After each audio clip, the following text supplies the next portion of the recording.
Liftoff will start in T-minus 10 seconds.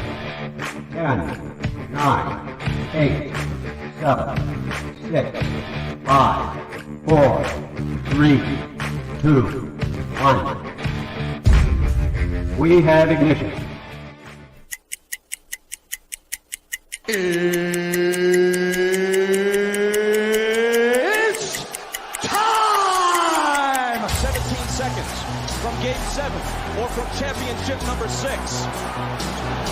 Jordan, open. Chicago with the lead. Harper got a piece of it. It comes off. The Chicago Bulls have won their 6th NBA championship. Tying run at second, 2 out. Palmero over the head of Jenks. Uribe charges, throws, out!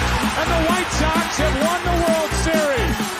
To the far side around the 8-yard line to Hester.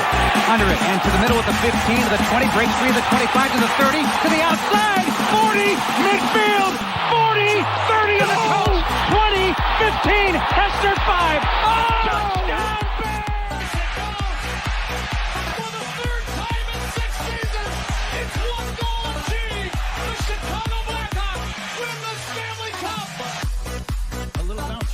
Toward Bryant. He will glove it to Rizzo.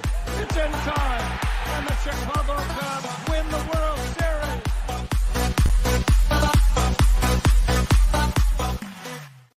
What up, what up, what up? Welcome to Shawn and Maya in the morning on this House Music Monday edition of Shawn and Maya in the morning. I'm your boy, the SuperBack, Shawn Sierra. Thanks for tuning in. Listen, if you're watching us on Facebook Live, well, then I guess you found us on Facebook. And if you're not following us on Facebook, what? Listen, go to Facebook, type in Sports Zone Chicago, click. There you go. Click the like button, and now you're following Sports Zone Chicago. Simple. But wait, there's more.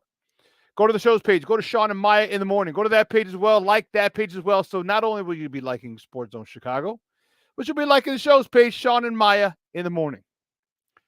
If you're watching us on our YouTube channel, on our Sports Zone Chicago YouTube channel, excellent. And if you're not subscribed to our YouTube channel, for real. Listen, go to YouTube, type in Sports Zone Chicago, click the subscribe button. Okay, do that. But also click the notifications so you know anytime a show from Sports Zone Chicago is going live. You get it? Got it? Good. All right. Now, if you're watching us on our mobile app, wait, don't even tell me you didn't know we had a mobile app. What? Come on, man. Listen. We have a mobile app. So listen, wherever you get your apps from, it doesn't even matter. It doesn't matter where you get them from, whether it's iTunes, Google Play, Amazon, Walmart, Kmart, 7-Eleven, Zayre, Zemsky, Macy, Montgomery Ward, Venture, Woolworth, wherever you get them from. All right, you go there, you type in Sports Zone Chicago, you download it, you take us with you on the go. So not only do you get Shawn and Maya in the morning 3 days a week, not only do you get our other live shows throughout the week, not only are they archived there like they are on Facebook and YouTube, but I'll tell you what, we give you a slew. And I mean a slew of articles thanks to my man Clarence Council III. Big up to Clarence for keeping you abreast of all articles Chicago sports related. Now, if you're watching us on our Roku channel, I like that kind of party, baby. Yeah. Sports Zone Chicago, we have our own Roku channel. How you not know? How you got our own Roku channel? What your problem is, man? Come on, listen. If you have a Roku television in the house, do us a favor. Go there. Download Sports Zone Chicago's channel. All right? Download the tile and put it right there next to Disney Plus, Prime, Netflix, Hulu, Apple TV, Paramount Plus, Stars, Showtime. Put it right smack dab in the middle. Do us that favor, would you?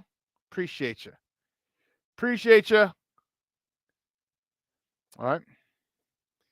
And listen, if you have more than one Roku TV in the house, do us a favor. Do us a solid, would you?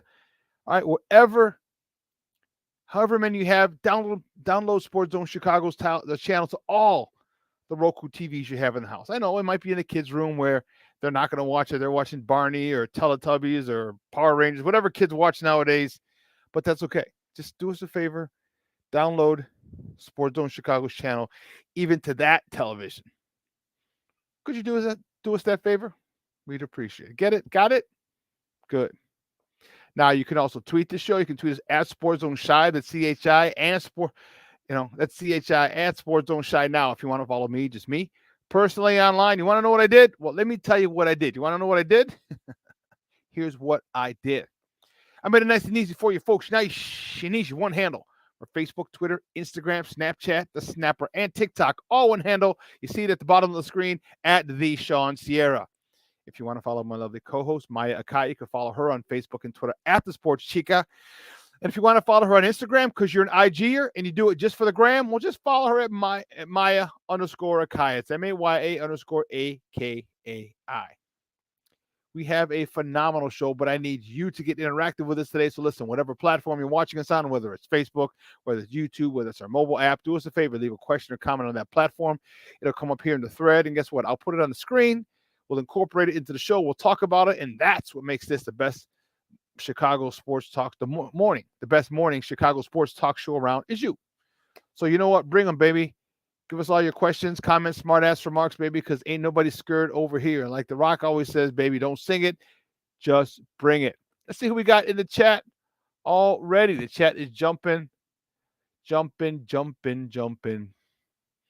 Beyonce said, jumping. Lady. Cornelius Squalls, my man in the house. What up? Good morning, Papa. Lavette Lee, she's in the Mickey Ficky house. Happy House Music Monday, baby. That's what I'm talking about. Michelle Walls, what up on a House Music Monday morning? You know it, baby. You know it. Patty Lara's in the Mickey Ficky house. Good morning. Yeah, I like it. I like it a lot. And my man Armando Emeterio, Lara Jr., my man Junior's in the house. What's up, Papa? Thanks for tuning in. I appreciate it. Thank you very much. Thank you very much. Listen, I don't know a lot about a lot, but I do know this. I do know a lot more of the usual suspects will be checking in. Oh, yeah. Junior, Jeremiah on my lap drinking his bottle, watching. That's right. So, hey, Jeremiah, good morning, mijo. Thanks for tuning in as well. I appreciate it. And a big shout out to Dito, Armando Emeterio, Lana the Fourth. He can't be watching because he's in school. But they should let him watch this. This is an educational program. So he knows exactly what's going on in Chicago sports. So Dito, Jeremiah, good morning, guys. Thanks for tuning in. Man, we have a lot to talk about today. Bulls. Second verse, same as the first. Same stuff as last year. We have a lot to talk about. But again, the Blackhawks, well, they're rebuilding. All right, they got their centerpiece, an 18-year-old Connor Bedard, and some highlights. There's some exciting moments, but they're still going through their struggles. We're going to talk about them as well. The World Series is going on, and I know right now we don't really care about the Fall Classic because none of our teams are in it. None of our teams got close. None of our teams made the playoffs. So you can't win it if you're not in the playoffs. But that's going on as well, too. And then our Bears. Big time Bears talk today, and I'm excited about it. I'm really, really excited. We have, and there's a lot that we have to digest that I want to talk about. I want to break down a lot and talk about a lot.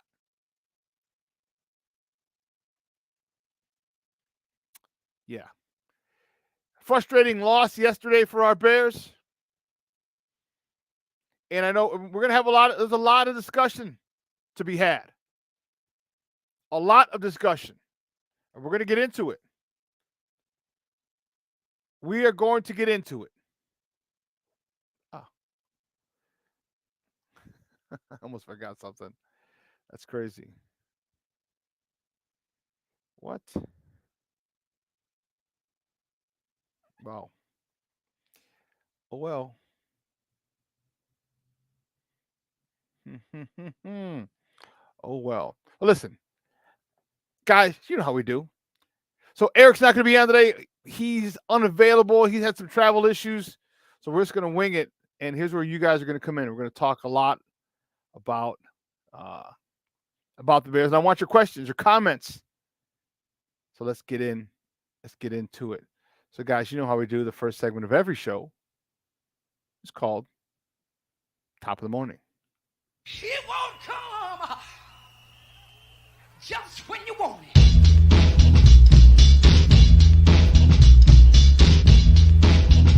Top of the morning to you. Top of the morning to you. Top of the morning to you. Our first top of the morning topic. Well, where else did we start with? You know where we got to go with this one. Bears. Bears. Bears with a rough one. All right, Bears lose to the Chargers 30-13 yesterday out in in Southern California at SoFi Stadium. Tyson Bagent 25 of 37 for 232 yards, 2 picks, and a rushing touchdown. They gave him the tush push, the brotherly shove. That's that's how he scored. And you know what? It hurt. You see, Cole Kmet, he had 10 catches for 79 yards. DJ Moore, 4 catches for 55 yards. Can you just look at that, what I wrote at the bottom of the screen there? He had 6. Do you hear me? 6 targets. 6. Dante Foreman, 9 carries for 34 yards. Roschon Johnson, 6 carries for 21 yards. See, this is where we're gonna have an issue. Okay, we're gonna have a big Mickey Ficky problem. I'm gonna have a big Mickey Ficky problem with this coaching staff.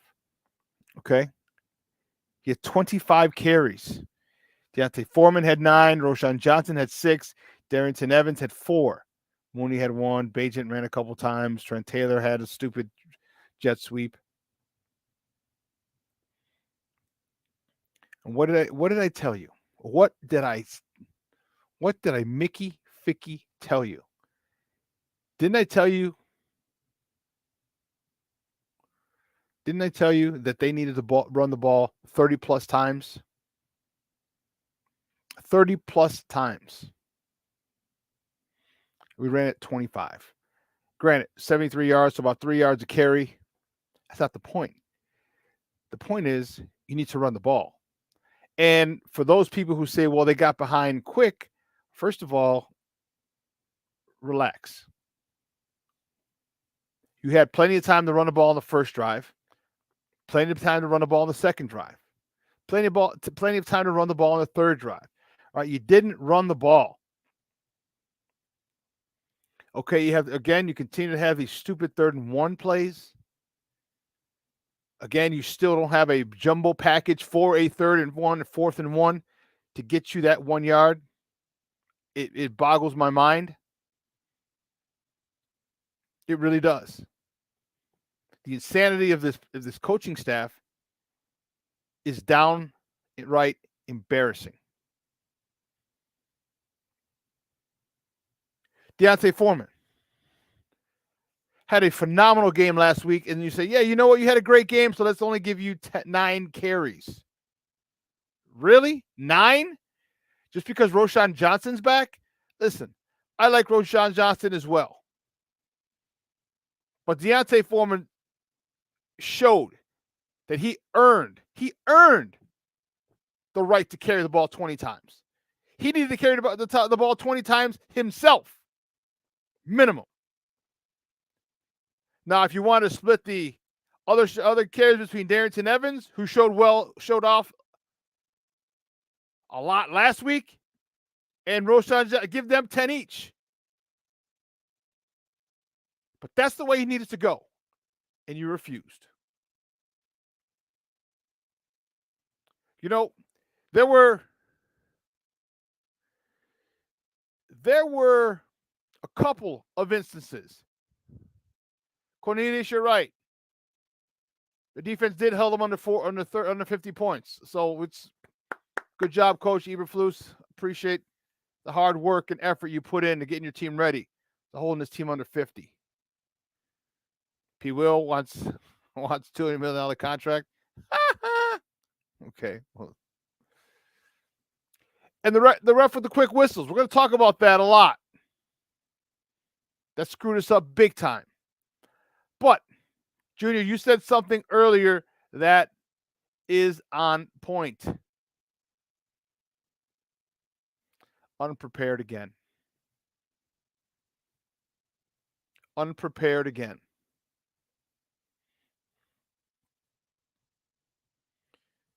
There's no ifs, ands, or buts about it. So here's the thing that I can conclude.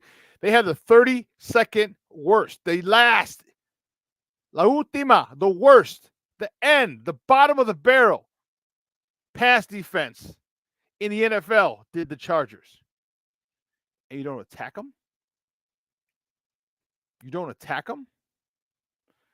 I know Tyson Bagent threw the ball 37 times, but that's not how you attack them. You attack them with the run. And why? Here's the thing that really gets me. Why you're running laterally.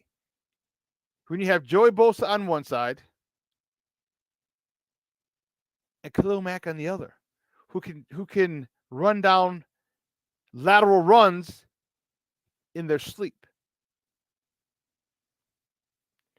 What did I tell you that they needed to do? I told you they needed to run right at Bosa, right at Mack, and wear them down physically. But they don't want to do that. They know best. They're the smartest guys in the room. So we have a lot of Bears talk to talk. We'll get into that a little bit. All right, because I don't want to get fired up right away because I don't want to get fired up right away. So moving on. Next top of the morning topic, the Blackhawks, baby. Cold steel on ice. Remember that? Do you remember they used to be their slogan? Well, the Blackhawks are traveling to the AZ, to Arizona today, to play the Coyotes. The Coyotes. Puck drop is 9 o'clock our time because it's 7 o'clock over there. Remember, they're 2 hours behind us. Puck drop is 9 o'clock, and that game can be seen on NBC Sports Chicago Plus, or you can listen to it on 7:20 a.m. They're going to go through their rough times right now, right? They're rebuilding. Like I said, they got their centerpiece. They're going to give you some exciting times. They're going to give you some, frustrating times where they're going to lose some games that they probably should win. Okay, but when you have a young team, a team that is really, really, really in the beginning of the stage, you got the centerpiece. Now you just have to build around them. You have to, hopefully some of the talent that you had the last couple of years can take a step forward this year, along with the number 1 overall pick, Connor Bedard. So it's going to be a couple of years before this team is serious Stanley Cup contenders. Maybe 3. So probably toward the end of next season is when you say, okay, I think next year, which will be year 3, we could really go deep into playoffs. I don't know about them making the playoffs this year. I think next year they'll make the playoffs, but then the following season is when they can make a deep run in the playoffs. So let's go, continue to support.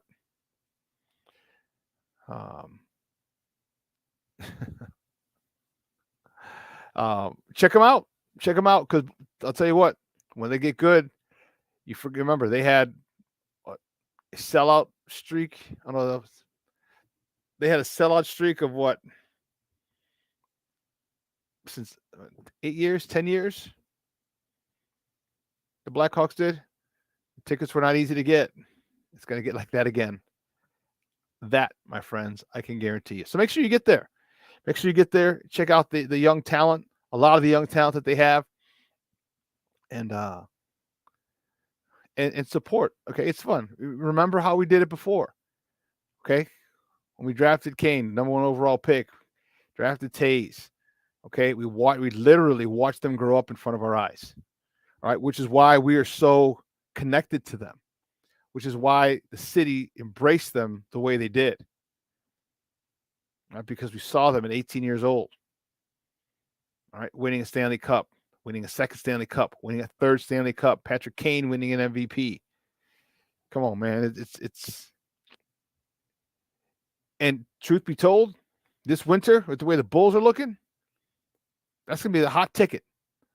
I want to go see this kid develop. I want to go see him in regular season action. Remember, I saw him his first preseason game here in Chicago a month or so ago. Excited. Very excited. I may end up going to a regular season game this year just to see him again, just to see this kid play. Because let me tell you guys, greatness is phenomenal. It's wonderful to watch. It doesn't matter what discipline you're in.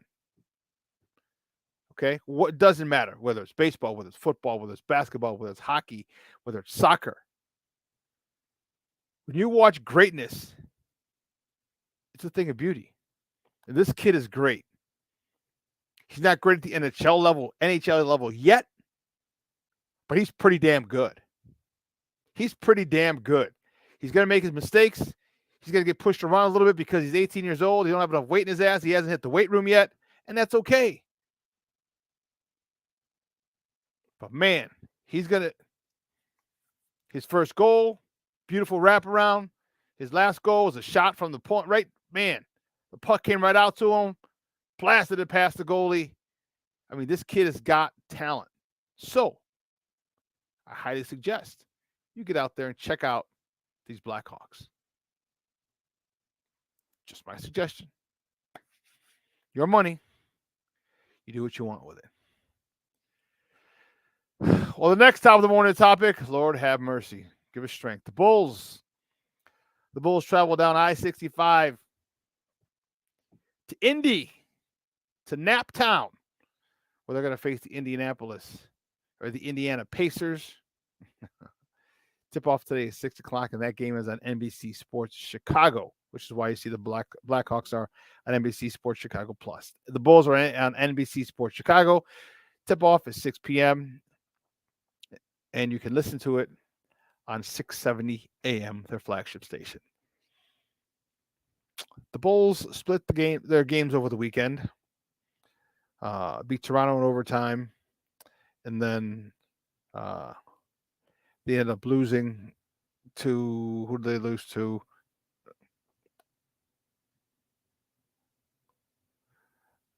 Oh, the Thunder, the Pistons. That's right. They beat Toronto 104-103 on Friday. And then on Saturday, they lost to the Pistons 118-102. This is another cluster mess. Another cluster mess. Okay, we're running it back with the majority of the same squad that we had last year. I mean, we got Torrey Craig, Javon Carter. These two guys are good, but they don't move the needle for me. They don't move the needle for this team. So we know the definition of insanity, and that is brought to life by this Bulls organization. That is the definition of insanity. Running it back with pretty much the same squad, doing the same thing over and over again, and expecting different results. I really don't even know what to say. You know, I really don't even know what to say. There's no rim protection, rebounding. P. Will still wants to defer to DeMar and Zach and not live up to his true talents and play to his true talents. Okay.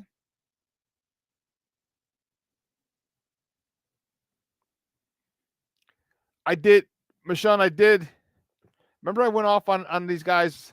It was a Chicago thing. It was P. Will, it was Cody Whitehair, it was Justin Fields, it was Yo-Yo, it was Tim Anderson. Remember I went off on that 2 weeks ago, I think? I'm tired of it.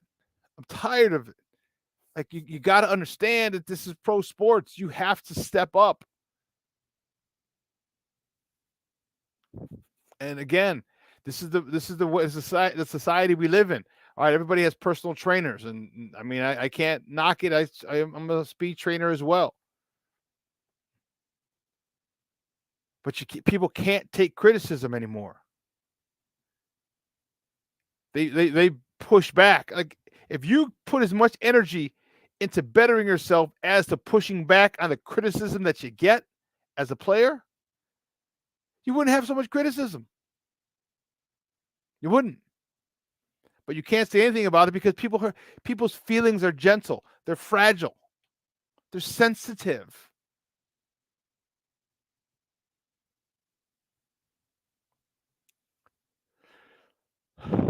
Yeah, but Shawn, I went on a rant.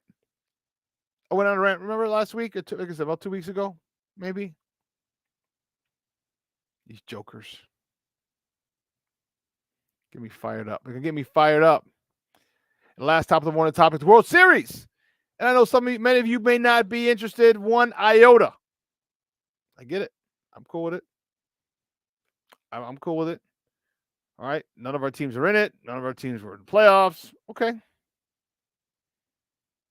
Okay. That's cool. But the majority of the world is watching. A lot of the country is watching. Not all. Because the markets aren't as big as most people would have liked. They're not as big. Right? But the series is tied 1-1. Arizona, they started off in Texas. Lost on a walk-off homer. Game 1. Came back and pounded them game 2. So they're going back to the AZ. The series tied 1-1. And the D-backs with the home field advantage. Tonight is game 3 of the World Series. Texas with Max Scherzer on the bump at Arizona with Fat on the bump for Arizona. First pitch is 7:03. I don't know why they have 7:03, but the first pitch is 7:03. That game is on Fox, and you can listen to that on AM 1000. Let's take a quick break, and on the other side of the break, we have some interesting things to talk. I'll show you what I did at my weekend. And I mentioned it last week. It was pretty cool what I did. We'll talk about it. So don't go anywhere, folks. Keep it locked right here. Shawn and Maya in the morning on Sports Zone Chicago. Hey, it's your boy, the SuperBack, Shawn Sierra, and be sure to follow Sports Zone Chicago on all social media platforms, on Facebook, Instagram, and our Roku channel. You can find us at Sports Zone Chicago, and on Twitter, we are at Sports Zone Shy. Also, be sure to download our mobile app so you can take Sports Zone Chicago with you on the go. Time out. How are you feeling right now? Happy? Excited? Angry? Overwhelmed? One of the best things you can do for your mind health is to name what you're feeling. It can sharpen your awareness and help you talk about your feelings with someone you trust. Here are 3 questions to ask yourself. Where are your thoughts right now? In the past, the present, the future? Do you notice any sensations in your body? Is your heart beating fast? Is there a flutter in your stomach? Or are you fully relaxed? What do you need right now? Time with others? Time to yourself? Remember, there's power in this awareness. So find ways to identify what you're feeling today.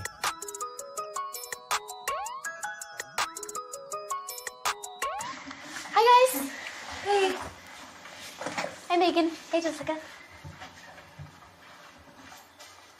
Megan, you're a tramp. Brian Fitch told me you guys made out. Everybody knows. He said your breath smells like garbage. And he almost puked. He says you're the most desperate girl he knows, besides your mom. How many boyfriends does she have anyway? Lots? Your makeup makes you look like a clown.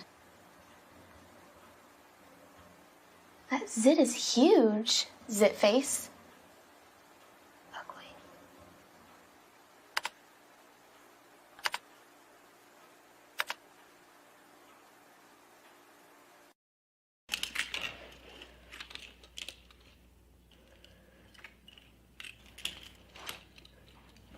Hey, bud, what you doing? I'm playing with cars. Cars? Can you show me what a car does?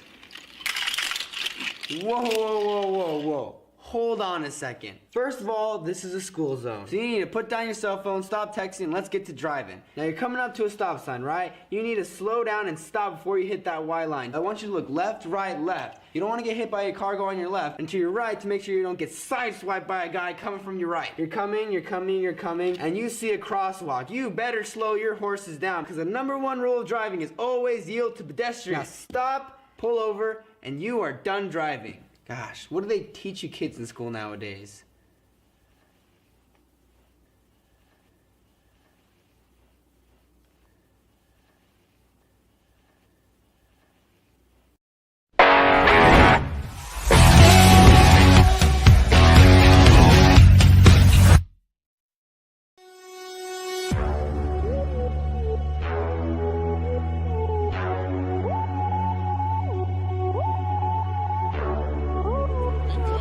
To run for 17, back he goes, here comes Chubb, there goes the ball, touchdown, Mooney! Jones will walk at the left tackle, time for Fields, now he'll accelerate to get the first down, great tackles, and he's off to the races, oh, he got a terrific block. For every generation, it has started with the call to serve. Discovering the purpose and the belonging earned with the title. Learning to dig deep and push through adversity together. Defending our nation and its people. It is a life of great worth and reward. But Marines are never really finished serving. Their commitment comes full circle, visible in communities across our country. This is Semper Fidelis, always faithful, always Marine, marking a path for the next generation. So I've come up with the family emergency plan. Great. What is it? It's difficult to talk about, so I'm not telling you. How will we know what to do? You won't. I'm so glad I won't have to remember anything. And me too. Thanks for this, sweetie. Talk to your kids about who to call, where to meet, what to pack. Search Ready Kids at nyc.gov or call 311. This year, my mom got me the perfect bag for back to school. These colorful binders help me stay organized. These headphones. Patriot begins from the 21. He dropped a shot play. Downfield for Darnell Mooney. Brought it in with a flag. Was Mooney touched down by contact? He's still going. Now the whistle finally blows. Let's see what that call is. Next to Bajan. Escaping, throwing on the run. Beautiful throw to Cole Kmet. He's a couple yards shy of the first down. Better leader, captain, all those things. Fake to Roshan Johnson will throw to the running back out of the backfield, the rookie from Texas, who gets the first down. I'm not sure I'm good with this stuff or not, but here he is. And here's Roshan Johnson with a good run across midfield into Chargers territory. Welcome back to Shawn and Maya in the morning on Sports Zone Chicago. Those clips courtesy of NBC. That was a game last night. Bears with the tough loss to the former San Diego Chargers, but the now current Los Angeles Chargers. I haven't been to SoFi yet. I heard that stadium is beautiful, beautiful. One of the top-notch stadiums in the league. Drinking my tea, man. I tell you, I love that tea. Is amazing, amazing. The Bears. So the Bears are under, I guess, under pressure, probably their own pressure, but pressure from the national landscape to build a stadium that's on SoFi with Allegiant Field. That's the new stadium in Vegas for the Raiders. Okay, they're on par. They're on the clock. I mean, believe you, nothing's happened in the next before 5 years, maybe 4.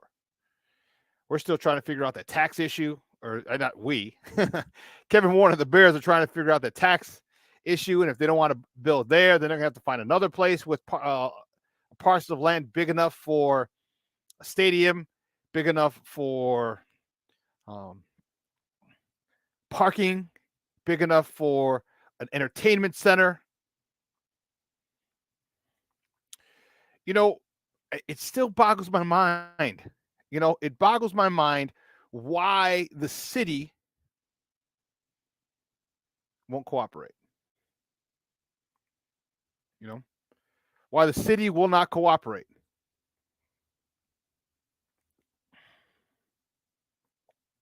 There are a couple of places along the lakefront. Again, you can knock down Soldier Field and resell. First of all, you sell it to the McCaskies. Knock down Soldier Field, okay, and start building. Now, the only issue would be where would they play? That would be the issue.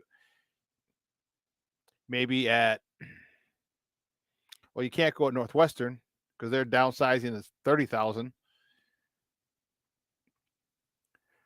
But it's, you know, they mentioned something yesterday on the broadcast, and they just said, you know, they talked about other cities kind of getting in the mix.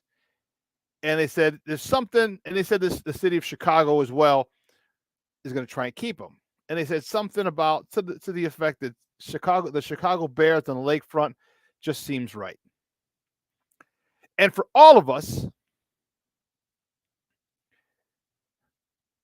or for most of us, that's all we've known. Some of us, because they moved there in what, 71, I want to say. So some of us who are older, you know, I'm talking probably in your 60s, because even if you're 1 or 2, you don't remember the Bears playing at Wrigley Field. So, but if you're in your 60s, you may remember that. But for the majority of us, that's all we know. And I understand change is evident. That's the only constant in life. The only constant is change. But there's got to be something.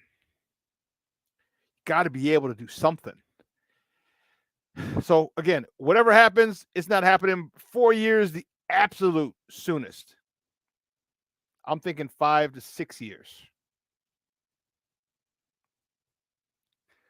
5 to 6. Let's see. The Bears are 0 for 2 at SoFi. Yeah. Yeah. So I've heard, Bearlissimo, thanks for tuning in. Papa from across the pond. I appreciate it. Yeah, I've heard SoFi is amazing. Heard it's amazing. I heard it's amazing. You know, I can't wait to see what the Bears. I can't wait to see the final rendering. I want to see the rendering. You know what? Why I want to see the rendering? Because I want to get excited about it. You know how I was telling you, especially for this year with the Bears, and especially with the Blackhawks now, enjoy every single step of the process. Remember how I was telling you to do that? They got Connor Bedard. Watch them. Watch it. Watch him make plays. Watch him set up his teammates make plays. Watch how exciting they can be as they get better. And let's be honest. The Bears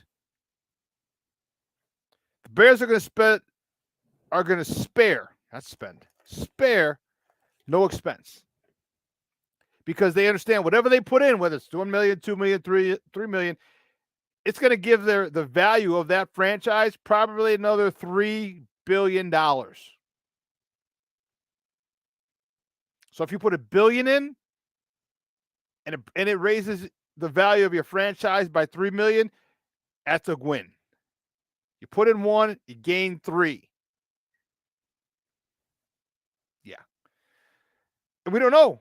We don't, and here's the question, the thing that I'm not worried about, that I'm interested in seeing, like what happens, and I'm not wishing anything bad on it, but what happens if Ms. McCaskey dies in the process? That could be an ugly fight. Because our understanding is the grandkids don't want it. The grandkids just want the money.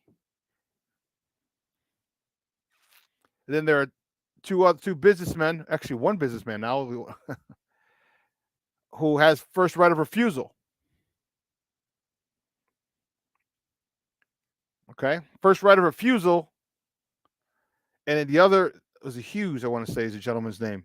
And there were two people who had first right of refusal, and then guess what? One of them passed away. So I'm not sure how that goes with his family or his friend. I don't know. But I'm anxious to see how it plays out, because I would love to see this. They get it set, whether it's Arlington, whether it's somewhere in Chicago, whether it's another.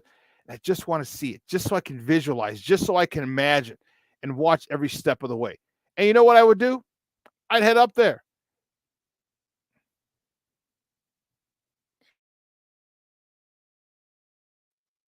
I'd head up there periodically just to drive by, just to see it. All right. And then there'll be updates on the newscast and things like that. That would be so cool, because for once in our lifetime, the Bears will be at the beginning, at the edge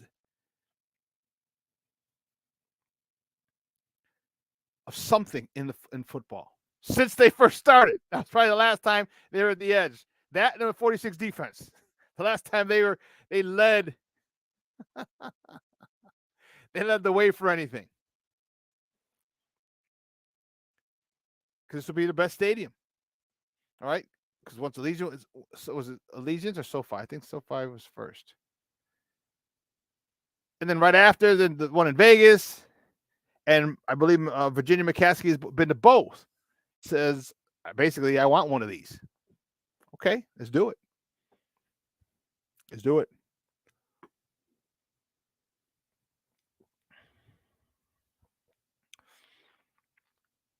But we'll see. We'll see how it plays out. I'm looking forward to talking about it. I'm looking forward to going there, especially if I'm able to retain my credentials. Man, I'm looking forward to coming to you from the press box up there. That'll be dope. Speaking of, this weekend, I told you I had a pretty cool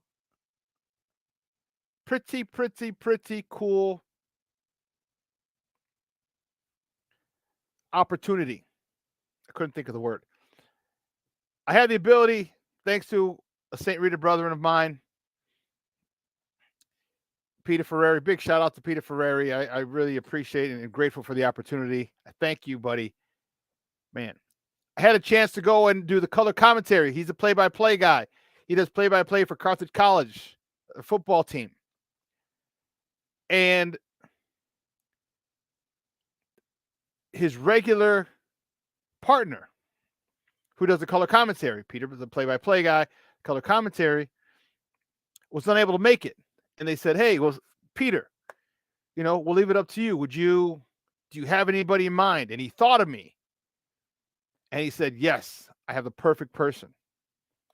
So I was like, holy cow. So he called me and asked me if I wanted to do color commentary. And I says, does a bear shit in the woods? Yes, of course, I'd love to do color commentary.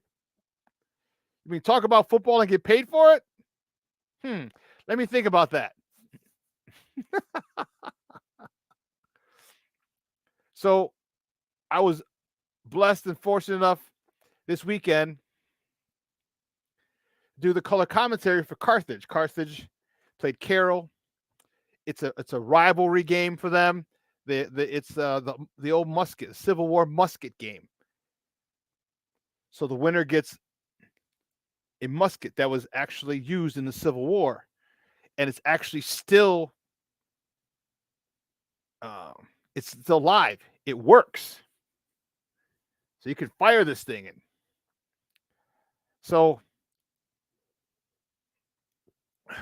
that was me from the press box. You see it in the background, you see the rosters and stuff like that. This is my buddy. This is Peter. And again, I can't thank him enough for that opportunity. It was fun. It was unbelievably fun watching football, talking football. He threw me a lot of alley-oops during the show, allowed me to talk. And, he asked about my career. He asked about, well, as a running back, what would you do? What would you, and he made it easy for me. by tossing it up to me. A lot of just dunks, just alley-oops. And big shout out to my guy, Peter Ferreri. And I can't thank you enough. And he said, he goes, well, if they would like you back, if this guy, the regular guy is unable to make it for another reason, would you be willing? And I was like, what? Does the sun rise in the east? I was like, hell yeah. So it was a one-time deal, but as long as they like me, I may be able to go back, which is cool. And just to say I've announced a college football game is awesome. It's really, really awesome. I had a blast. I'm telling you, it's driving in. I got there early. I had to be there an hour before the game. I was there an hour and 45 minutes before the game. Just because. And that's how I like to do things. Like, get there, prepare, kind of get a feel, lay of the land where I'm sitting and the whole thing. And it's awesome. And then I had a coach's show. I'm like, a coach's show? What the? So after the game, if they won, the coach comes up. Well, the coach comes up regardless. But if they win, they'll bring a player. So it'll be a coach and a player. And if they lose, it'll just be the coach. So, in a great game. All right, they were down 27-15. Carthage came back, and they ended up winning. And it was nuts. They were going crazy. They ran across the field because Carroll, I guess they had won the last game or last two games. So the musket was with them. So they ran across the field, basically just bogarted themselves, bogarted the sideline of Carroll College, got the musket, and were it was awesome. It was awesome. They were it, and so they had one of the players and getting up there, and I had a couple questions, and it was cool. It was really, really nice. A nice opportunity, a nice moment to hang with the coach. Just hanging, like talking with the coach was really cool. The player as well. And like I said, Pete picked me up and at some points, because it was my first time doing this in years.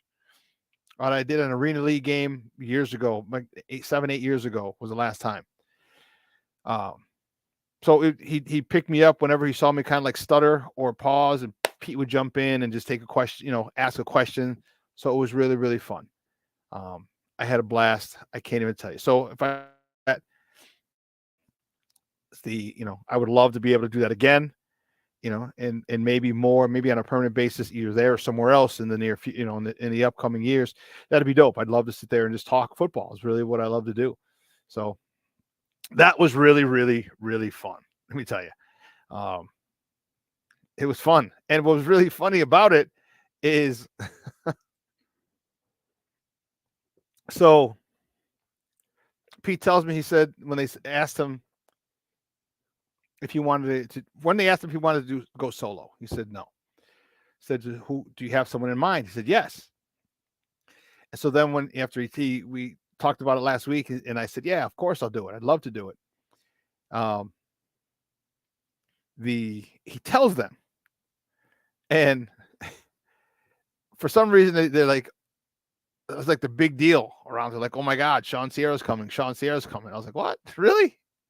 And he's like, so one of the people that he says follows Sports Zone Chicago and watches the show at times. So he knew who I was, and then I gave him my resume, and they're like, oh my goodness.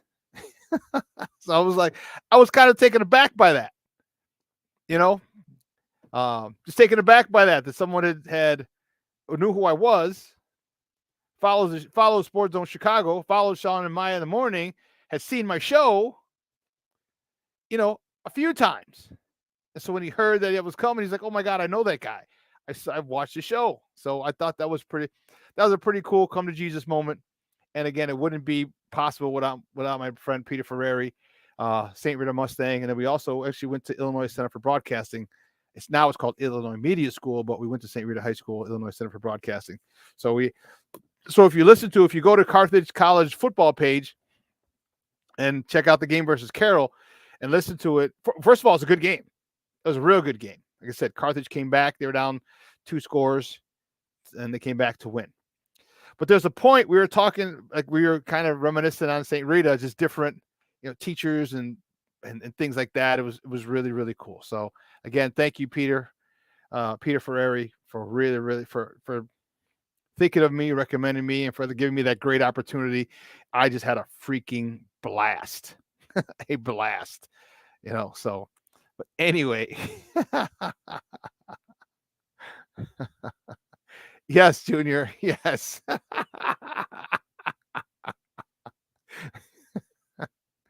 Bellissimo, what you do with the musket is up to you. My name's Bennett, and I ain't in it. But if it just happened to go off in his general direction, well, okay.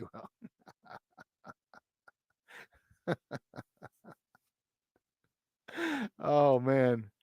Hey Shorty, thanks, man. It was fun. I'm telling you, it was really cool, and that's one of the things I wanted to do. Is to be able to broadcast football. So we'll see. We'll see. We will see. So it was.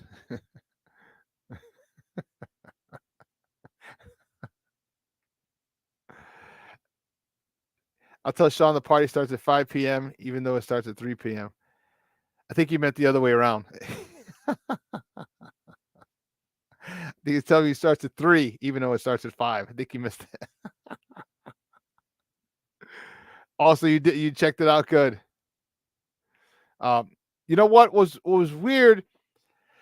I did okay. The first half I was a little robotic, and just because it had been so long, and then I didn't want to step on people's toes. I didn't want to go too long, because you can't go too long because the plays come. You know what I mean? And you got to get your point across, and whatever in that 15 to 30 second range that I had after Pete stopped talking. I wasn't going to step on his toes, so I had to make sure that I was, I had to wait for him and be ready for what I had to say, and boom, whoop, hop in, and then just as they're lining up with the breaking out of the huddle, I kind of got to finish so Pete can say, all right, they're coming out, twins right, split left in the shotgun again, blah blah, so he can do his thing. So I was a little robotic, and sometimes I didn't speak, and I was like, okay. And then the second half, at halftime, I was like, Pete, I'm like, I feel better, and I feel I got the lay of the land now. All right, I'm cool. And sure enough, it's a whole different, you can hear it, a different story, a different version of me the second half. It was pretty cool. Yeah.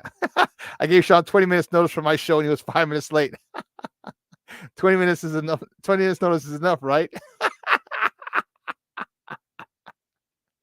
I was like, oh shit, yeah, sure. Okay, hold on.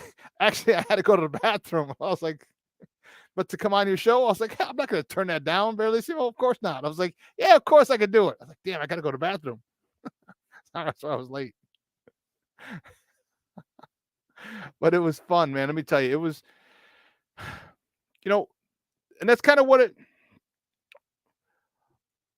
like, if you watch me on Facebook, I do a Facebook Live. Actually, I can't go live for another 4 days. So I have to record a video, and then I'll post it on Facebook. And just talk about just kind of life, kind of just going after what it is you want. And there was one thing I wanted to do. I wanted to get into broadcasting. I've told you the story. I've wanted to so bad. I didn't like what I heard on the radio when I listened to the score. You got people talking. You got people talking who've never played the sport, or coached it or played it, and they're giving you their opinion, which is fine. It's a free country. We all have one, but it's not an informed opinion. It's not one who's actually been in those situations. It can give you an inside perspective on a sport. I played basketball into high school. I've coached high school basketball. I played football, high school, Division I, professionally overseas. All right. And then at a high level here, back in the States, at the semi-pro, 3 national championships. All right. I've coached for 15 years, won a city championship with my kids. All right. With my students. So it was something that I'm like, these guys are getting paid for this, and they've never, probably never finished high school. That many of them have never, didn't even think about college or coached it. So that's why I wanted to get into this, and I did. And after 2014, when I left teaching, I got into this, and it just kind of, go after what you want. You only get one life, and that's the one I did. I decided to do that. There's other things I want to do along the lines in this business that I'm doing, or about to do, and that's basically it. Go for what you want. All right, go for what you want, because the pain of regret is an unbelievable pain. Because there's a lot of times that all of us have said at one particular point or another, man, I would have, I could have, I should have done this or done that, or asked her out, or gone on this trip, or done that. You know what I mean? There's so many different things, and you never know. And if you get rejected, okay, well, at least you have an answer. At least you have an answer. So I'm happy. You guys, I love doing this. I love talking sports. I love you guys and your support. And it's only going to get bigger and better from here. It's only going to get bigger and better for Sports Zone Chicago here. We just got credentials, so we're at Bears games now. I want to be at Bulls games and Hawks games coming up soon. At all the teams. So I'm happy and I love, truly, truly, truly love what I do. But listen, let's take a quick break. And on the other side of the break, we're going to talk some Bears. We got a lot of Bears to talk because I'm fired up. No Eric today. He's unavailable. He has some travel issues. So I'm like, don't worry, Papa. I'll hold it down. I got you. So he'll be on with us on Wednesday. All right? So don't go anywhere, folks. Keep it Shawn and Maya in the morning on Sports Zone Chicago.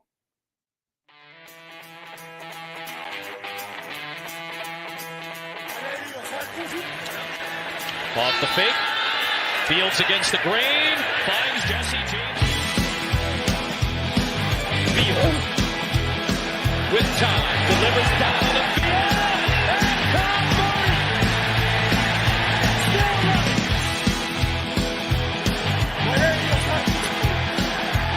Fake one way. Fields stumbling. Trying to cut it back. Justin Fields making magic happen. There goes Fields. Touchdown.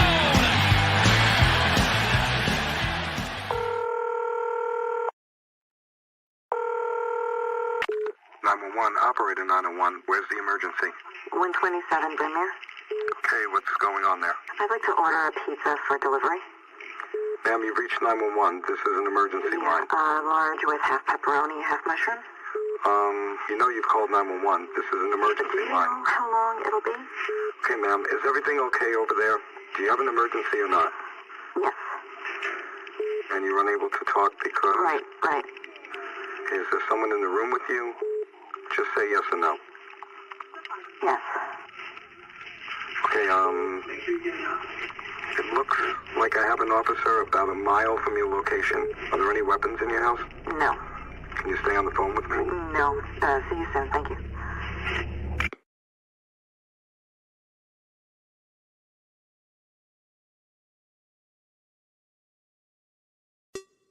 Hey, it's your boy, the SuperBack, Shawn Sierra, and be sure to follow Sports Zone Chicago on all social media platforms, on Facebook, Instagram, and our Roku channel. You can find us at Sports Zone Chicago, and on Twitter, we are at Sports Zone Shy. Also, be sure to download our mobile app so you can take Sports Zone Chicago with you on the go. When I'm flying, I put my helmet on, my visor down, my mask up.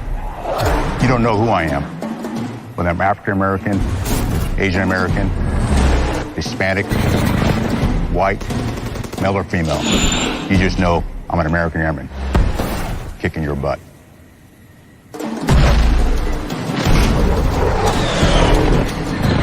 I'm General C.Q. Brown Jr.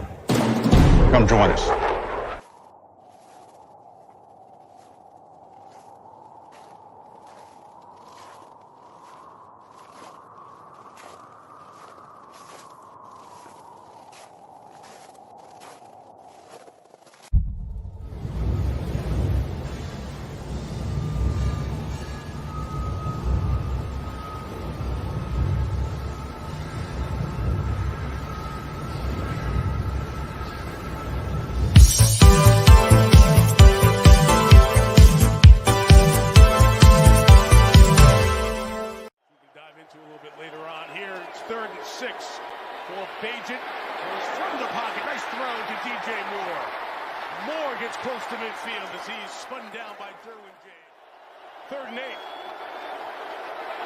Bagent throws. That's a first down at the 30.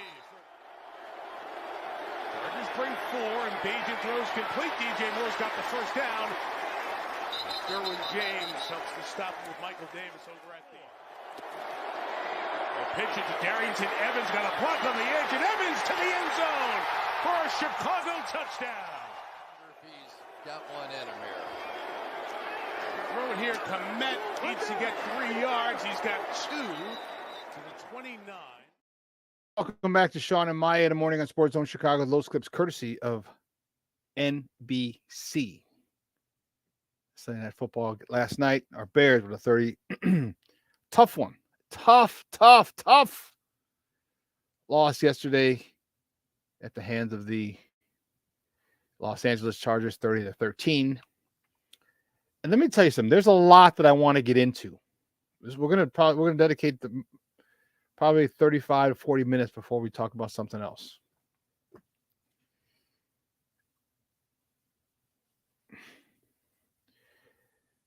It's apparent this team cannot handle success. Okay. It's apparent that Coach Eberflus is not the guy for the gig. I know, newsflash. But here's why. All right, your dad, Mark Grody reported, or they're dancing in the locker room and everything, and cool, and I guess they were dancing on a Thursday, gets excited for the game, whatever. You got to nip that in the bud. All right. You got to nip that in the bud, because that's your second win of the year.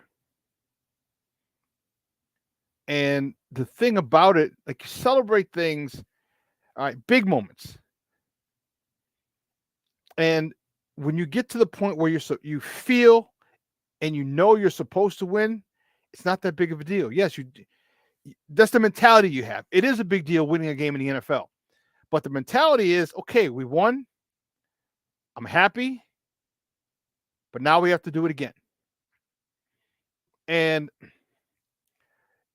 maybe he's too much of a player's coach. Maybe all the dancing and all the other stuff. Remember, Nagy had Club Dub. All that dancing and everything was cool when you won. But now when, you got to go about your business. The thing is, you got to do it again. And you got to do it again. And you got to do it again. So there shouldn't be time for dancing. And I'm not saying don't celebrate. I'm not saying that at all. What I'm saying is very archaic, get off my lawn-ish. But the 24-hour rule, like, it's over and done with. After the game, you got 24 hours and then we're done. We got to move on. You don't have time to dance and act all crazy. You don't have time. You have to prepare for the next opponent.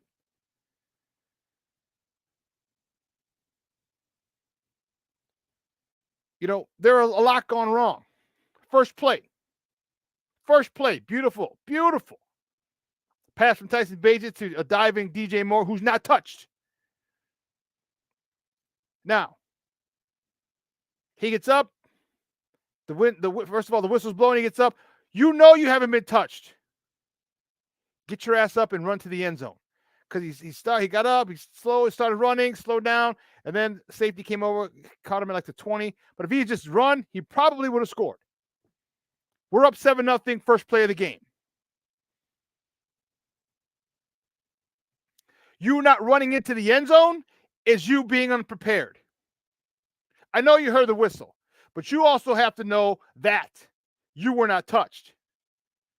And that could be reviewed. Actually, an inadvertent whistle can't be reviewed, but that would show me that you're ready and you're focused. The tackling, horrendous. The took were piss poor, and that's an insult to piss poor angles. They didn't want to hit people. Only person who hit someone was B.J. Edwards. Knocked the shit out of Herbert on that blitz. Smack shoulder pads right to the ribs. I said, thank you. Thank you. Finally get to the quarterback, and Edwards is pissed, and he delivered a blow. Delivered a blow. And you saw Justin Herbert was like, oh, damn. It's with rib guards. So this team wasn't prepared. That's on Eberflus. The game plan was shit. Offensively and defensively. That's on Eberflus and Getsy. Can you tell me? Can you tell me why? Why DJ Moore had only 6 targets? Please tell me that. 4 catches for 55 yards. You see it at the bottom of the screen. 4 catches for 55 yards, 6 targets. He needs 6 targets in the first quarter.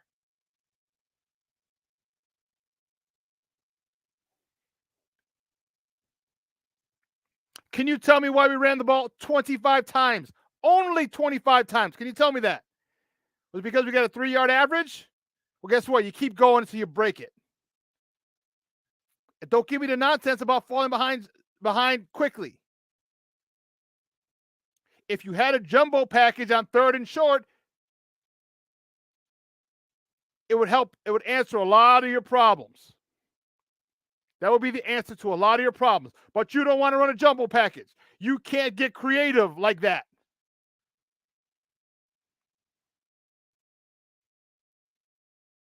So you try a tush push. You try the tight end taking a snap from under center. You try dumb shit. And a lot of the other shit is lateral. You have to go downhill.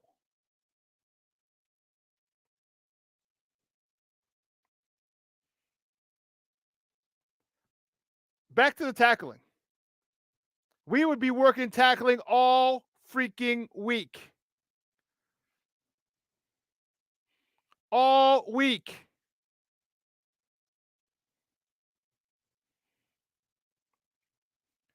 This is what I'm talking about. When you got dogs, like we got good players. I think the only dog we got on offense, except for the offensive line, I think Tevin Jenkins is a dog, is DJ Moore. I need a quarterback with that mentality. I need a quarterback. And I know I hate to do this and date myself, but damn it. Imagine if we had a quarterback with the mentality of a Jim McMahon.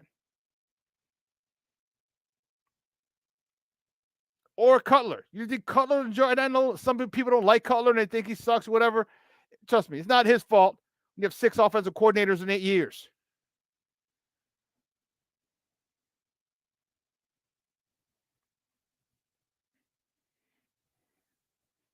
You know, somebody who has some balls to say, hey, to fire his teammates up. If you remember, Jim McMahon only hung out with the linemen. He was one of them. And they blocked their asses off for him. But he also had no problem telling you, hey, you screwed up. Hey, you screwed up. Hey, you screwed up. I need you to play better. He didn't have that problem. He didn't have that issue. He had no problem telling you that at all because he's a leader. I need Justin to step up and be a leader. It's tough for Tyson to do that. He can't. You're an undrafted free agent, and these guys are making millions. They're making 10 times what you make, 5 times what you make. So it's tough. Step in that huddle. When you look at these guys, you look at DJ Moore. He even said it. He was a little awestruck when he saw him. How can you reprimand him and tell him he ran the wrong route when you're in awe of your teammate? You gotta let that go. Let that shit go quickly. And by the way, I don't know where are all the Tyson Bagent is our QB1. He needs to start over. I don't hear those guys anymore today. I didn't see him last night. I didn't see him on Twitter. I haven't heard it this morning. Where are those guys? When I tried telling you that Tyson Bagent can be a great backup quarterback. He can have a phenomenal career, 6 years, 8 years, maybe 10 years, as a backup, maybe a few years here, a few years there, go sign $2 million here, go sign $3 million there, go sign $1.5 million here to be a backup. At the end of 10 years, he's 32, 33 years old. Body's still in good shape because he hasn't taken a lot of hits because he's a backup. With 20, 30 million in the bank, now you can start living your life with a $20, $30 million head start.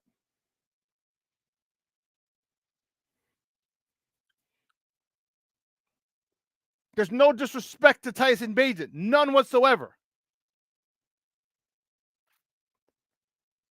But you're not Justin Fields. And there are some things that Chris Collinsworth said. Chris Collinsworth is kind of a polarizing figure. He said one thing that really got people crazy, that Justin Fields should learn from Tyson Bagent, and I agree with him. But this has to falls on Getsy, right in his lap. You have to hold Justin accountable. What you want to learn from Tyson Bagent is, one, get your ass back in your drops. That's the first thing. Get back in your drops, get timing down. I don't care if you're in a shotgun. 1, 2, 3, throw. 1, 2, 3, 4, 5, throw. Stop sauntering back. You see, Tyson doesn't saunter back. He gets back, boom, boom, boom. Bounce, bounce, bounce, throw. 1, 2, 3, 4, 5, plant, throw. That's what one thing Justin can pick up from him. 2, move quickly in your progressions. Move quickly. And I get it. If you want to stay under DJ Moore, okay. But maybe look somewhere else and then come back to DJ Moore. Tyson Bagent has done a good job of holding safeties, holding linebackers by looking one way, throwing the other. He's done a good job of that, especially for an undrafted rookie free agent. But then again, remember what I told you. He had over 2,000 snaps in college. He had more snaps in his junior year than Justin had in his last 2 seasons at Ohio State combined. More pass attempts, excuse me. More pass attempts in his junior year than Justin had in his junior and his second and third year at Ohio State, or his first 2 years at Ohio State. So he's able to do this. He's got to pick up the speed. Sometimes they disguise some things because obviously you're at a different level. That only comes with time. Come next year, he'll be almost the perfect backup quarterback. He could be Chase Daniels 2.0. But he's never going to be Justin Fields. He's never going to be as good as Justin Fields can be. So there's some things that they could learn. Now, I really would have wanted, and here's the thing, this division between things. There's a lot of undertones in there that I won't go into, a lot of racial undertones, but I'm not going to go down that route. And it sucked when you heard stupid people vehemently saying Tyson Bagent is number 1. Tyson Bagent this, Tyson Bagent that, he's better than, get this guy out of here, but blah, blah, blah, blah, blah, blah, blah. Get Justin Fields out, trade him this and this. I want Tyson Bagent to do well. Why? Because I love the Bears. And I can see that Tyson Bagent is good. He's not Justin Fields. He's not Justin Fields good. There are things that Justin Fields can do that maybe 2 or 3 other quarterbacks in this league can do. Maybe. But the consistency, and then Tyson, they screwed him over too. They didn't run the ball 25 times between 3 running backs and a wide receiver jet screen. Why are you? What the hell is his name? The punt returner. What the fudge crackers is his name? What the hell's the punt returner's name? Number 15. I'll find it. Don't worry. It escaped me for a second. But you're giving him a jet sweep. Who the fuck is he scaring? Like, who is he scaring? I know he had a shit game, but that should be Velus Jones. Velus Jones got some speed. The play call, the play design. I look at him like, what is wrong with you? Getsy? The hell is your problem? What the hell is your problem? I'm still trying to find that punt returner's name. Number 15. If you could think of it, put it up and just post it in the chat real quick. You know, I'm looking at this and I'm thinking, why would you even why would you? And here's where you go trying to be the smartest guy in the room. Well, they're not expecting him, so yeah, but they're not expecting him because he can't do shit. It's a crazy idea.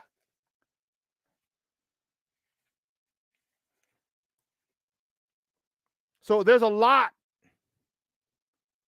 that this Cornelius, how many times he wants to be the smartest guy in the room?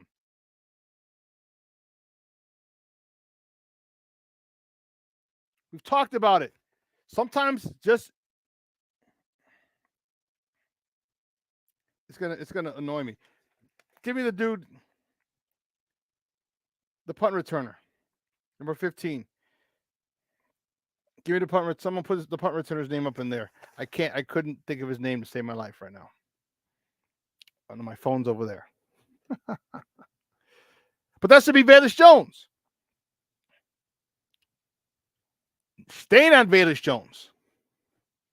So opening play should have been a touchdown. Velus Jones and the Bears went up against the 32nd rated pass defense in the NFL, and they couldn't attack. They couldn't burn them. One, because Darnell Mooney's like, oh, well, I didn't get touched while I blew the whistle. Run your goddamn ass in the end zone. You know damn well that they didn't touch you. You know damn well they didn't. Get in the end zone, make them figure it out. And then when you score, now the Bears could go back to the league and say, hey, listen, quick whistle, blah, blah, blah, blah, if we would have scored. It could have changed the outcome of the game. Velus Jones, you're behind these guys. The end zone is only 10 yards deep, homie. Why are you sprinting through the end zone? All of a sudden, oh, man, I got to stop. You're a good 7 yards past the DB. You just got to wait now. So you come back, and then the ball hits you right in the stomach. The ball hits you right in the stomach. Another touchdown off the board. Or I don't understand.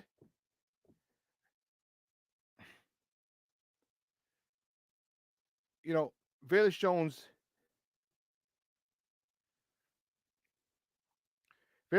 really needs to evaluate whether or not he wants to play football. All right, because these are things like those are catches that it hits you in the stomach. Like just catch it against your stomach and let it go and gain and a touchdown. You know, you've made a lot of questionable decisions. I don't think you'll be with the team next year. I don't. And you have no one to blame but yourself. Then the Cole Kmet one, the officials. Again, he gets blocked. The tackler, he gets picked off by another Chicago Bear. Cole Kmet could have scored again. That's 3 touchdowns the Bears should have had. That changes the complexity of this game. Changes it completely. Bears go up 7-0. Big difference.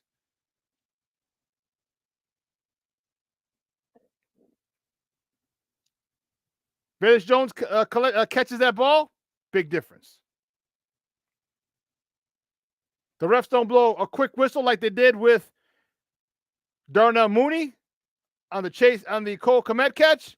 Another touchdown, big whistle. That's 21 points. That's 3 touchdowns. You don't think that makes a big difference in the game? Hell yeah, it does. You don't think the defense gets fired up and plays better, more motivated when they have points? Hell yeah, they do.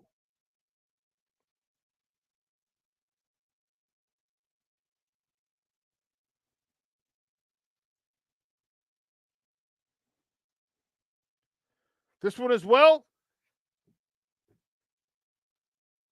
Interference on the punt return. Like you see, like you're running. You see the guy. You're a punt returner. So you see the guy eyeing the ball. He's tracking the ball. Something you didn't do very well. And then you run into him. Facebook user, I don't know who you are. But why is he even active? Because they're trying to use his speed. They're trying to say, hey, help us out a little bit. Don't be surprised if he's not active.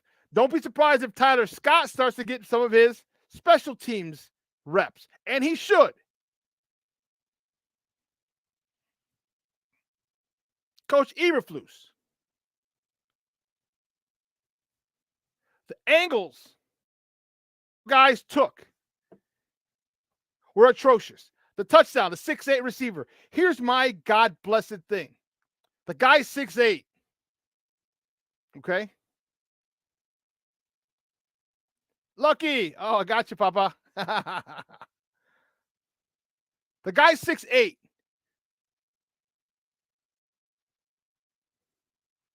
Why aren't we going at his legs? Why aren't we going right at his thighs? We're going at his waist. Poor angles. We're going at his inside shoulder. He spins to the outside. When I saw that, I nearly blew a gasket. Poor angles. You come outside in. You come in his outside shoulder. So if he does spin outside, guess what? He turns right into you. But when you go at his inside shoulder, he spins outside, you're left on the ground with a face of dirt. Or rubber pellets in this case. Poor tackling, poor angles. And can you answer me this one question? Why are we trying to use the peanut punch when the ball carrier is not secured? We're not as good as Peanut. Peanut could go one-on-one with a dude. But here's what Peanut did. Peanut would step in front of the dude, get run over, and as he's getting run over, boom, punch that thing out. We're not good enough to do that yet. So you secure the tackle, and a second guy comes. They did that late in the game, and I tweeted about it, and I posted it on Facebook. That's how you get it. Secure the tackle, then go after the ball. The second guy comes after the first guy holds him up. First guy holds him up, one for a kill shot. Put your face mask into the old boy's chest. Come knock the ball out. Put your face mask on the ball while your partner's holding him up. This is how you tackle. This is how you create turnovers. And let me tell you, if you were to hit that 6'8" dude in the knees or the thighs, right above the knees, turn him upside his head cracks lands on the ground first. I guarantee you he's not as frisky the rest of the game. Because if you've ever been upended where your head hits the ground first because they're coming from behind, they just take your legs out, you're a lot more cautious. You catch it and you turn right away. And sometimes you turn a little too soon and you drop the ball. These are things that this Bears team doesn't understand. These are things that this Bears team is not coached to do. And that falls squarely, defensively, on Eberflus.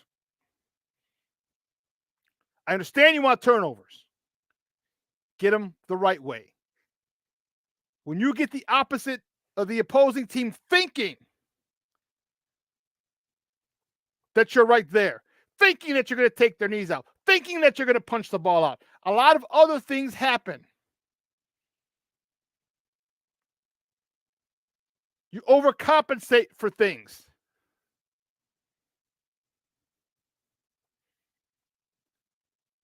His refusal, yes. How about Eberflus' stubbornness to stay in that zone the entire first half when Stevie Wonder could see the front four couldn't generate any pressure? He needed to bring more pressure. You didn't do it. You have the strength of your defense is the secondary. So rely on them. Rely on them. But they were making mistakes too. They had poor ankles. But they made some plays. Tyreek Stevenson. No, I got you, Damani. I got that you. Tyreek Stevenson. Listen, this dude is aggressive. I love it. He's just not getting called because he's a rookie.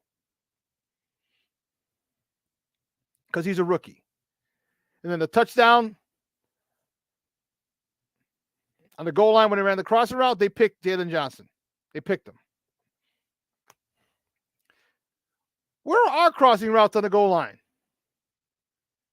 Wasn't part of the whole Green Bay concept, the crossing routes, the mesh routes, the pick routes, whatever you want to call them? Wasn't that a big part of that offense? Didn't we see Randall Cobb and Jordy Nelson and Antonio Brown? Or, not him. Shoot, I'm trying to think of the other receivers. All the other receivers in Green Bay history. They've scored on us. They're wide open every single time because of the pick routes. Where are those for us? I saw one in the Vegas game. One. Where are they? When we get to the ball, get the ball to our playmakers, guys who could get us some yards after the catch. Where are those in our offensive scheme? No, we just have Tyson Bagent flat. You took one shot downfield. You didn't push the ball downfield again until later in the game. It was like fourth quarter. Push it down the middle of the field. You're against a 32nd ranked defense. That is coaching. That's coaching. And you do it by setting it up with the run. You don't stop at 25. You stop at 35. And if you're destroying them, then you go to 40. Here's the thing that I don't think Getsy understands. It doesn't matter how you win. Just win, baby. If that's the formula this year, is to run the ball down teams, God bless the throat, and have the quarterback pick and choose his spots and hit them big when they overload the line of scrimmage, then that is a God blessed formula. Why did you change it from last week? Oh, they know we're going to run, so we're not going to run them. Why? It works. You keep pounding them.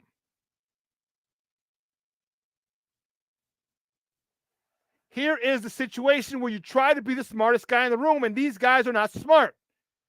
It sounds like I'm talking about the Nagy regime.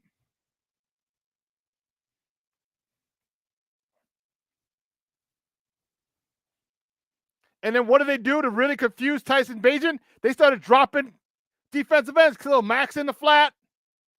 You saw when he covered Tyson Bagent. They're like, Tyson's going to be throwing stuff in the flat, his check down. So what do? They drop him in the flat. So, oh shit, now what do I do? Which way do I go? Which way do I go? When they do that, that's when you push it down the middle of the field. That's when you go hook curl. If they're in a cover 3, which they were a lot, hook curl. Deep ends. Dig routes. 15-yard and in. Give me a dig route. If you had time. The design of the play, the game plan was shit. You try to outsmart them and ended up outsmarting yourself. You didn't put your players in the best position to be successful. You target DJ Moore 6 times the entire freaking game.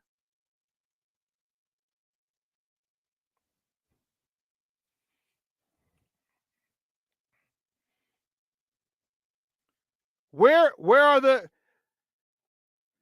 jump balls? You got Cole Kmet, you got Robert Tonyan. Hell, Darnell Mooney or Tyler Scott. You know you got DJ Moore who'll go up and get it.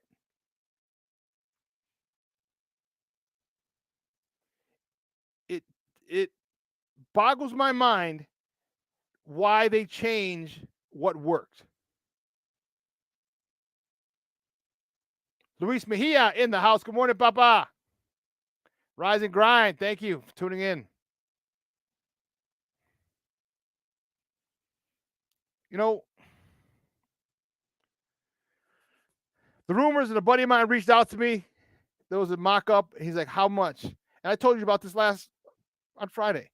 I sure as hell want Jim Harbaugh. Sure as hell want him. I want that investigation to say that Michigan is on 50 years sanctions to make sure Jim Harbaugh leaves and you give him that God-blessed job.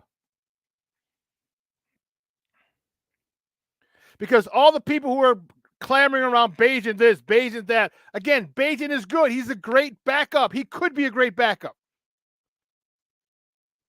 He's never going to be Justin Fields. He's never going to have the talent that Justin Fields has. He's never going to have the ceiling that Justin Fields has. And in order to win a Super Bowl, you need an elite quarterback.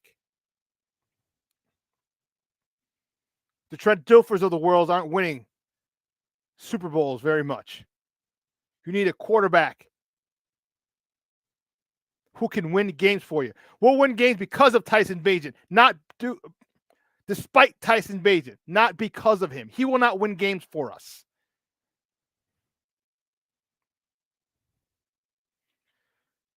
Shorty, great question. Why do you think the Bears would want Harbaugh then? This is the Bears we're talking about. One, he's a former Chicago Bear. They drafted him out of Michigan. Two, he's a God-blessed winner. Three, he's taken the team to the Super Bowl. And if it wasn't for a great catch in the back of the end zone, he would have won that Super Bowl against his brother. Great catch in the back of the end zone, on the sideline, the side of the end zone. Great catch by Baltimore. And most importantly, he's worked with a quarterback like Justin. Do you remember how phenomenal Colin Kaepernick was?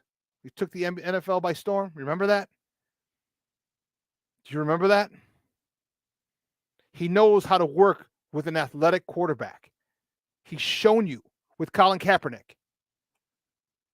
He's shown you he loves running the ball. That's why, Shorty, that's why I think the Bears should go after him. As soon as Michigan decides what they're going to do,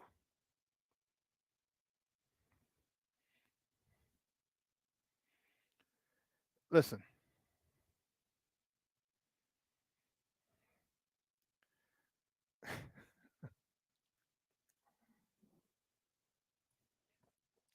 He's one of their own. He's one of their own, Shorty. He's one of their own. Okay? He's one of their own. And when he gets here, Kevin Warren can be like, hey, listen, I don't need any of that, any crazy shit. I don't need anything else. I need you to win. I need you to develop Justin, and I need you to get us to and win a Super Bowl. So we can get all this stadium shit behind us, and then I need you to win us another Super Bowl or three.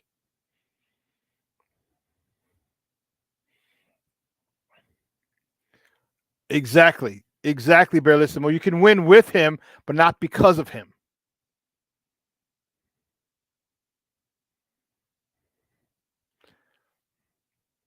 We need a quarterback, someone who knows, who can appreciate what Justin does, and literally build offense around him. Literally.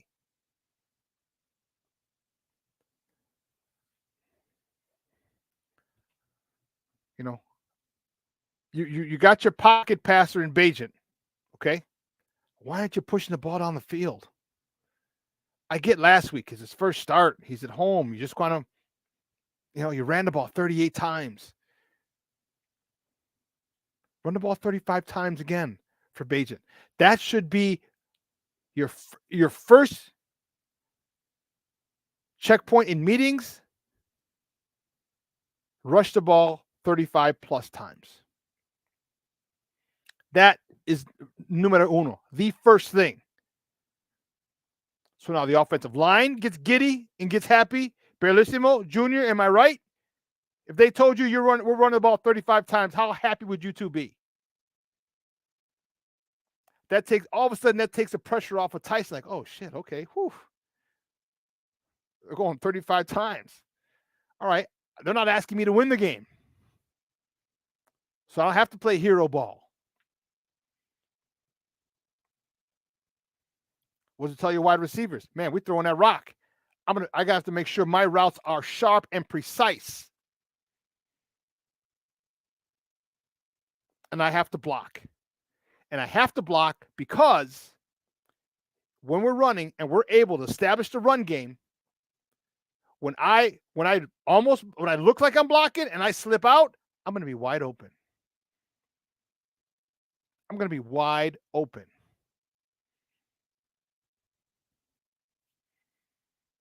But that's asking too much. Junior, I would love it. Yep. Junior was one of my offensive guards when I was with the Chargers. If they told offensive linemen we're running 35 times a game, and it's not going to stop. You're going to get it just because you run the ball 35 times a game doesn't mean it's going to take passes away from Justin or Tyson. It's not. It doesn't mean because you ran 35 times, you only have X amount. You're only running 50 plays and only throwing 15. No, it's going to extend the game.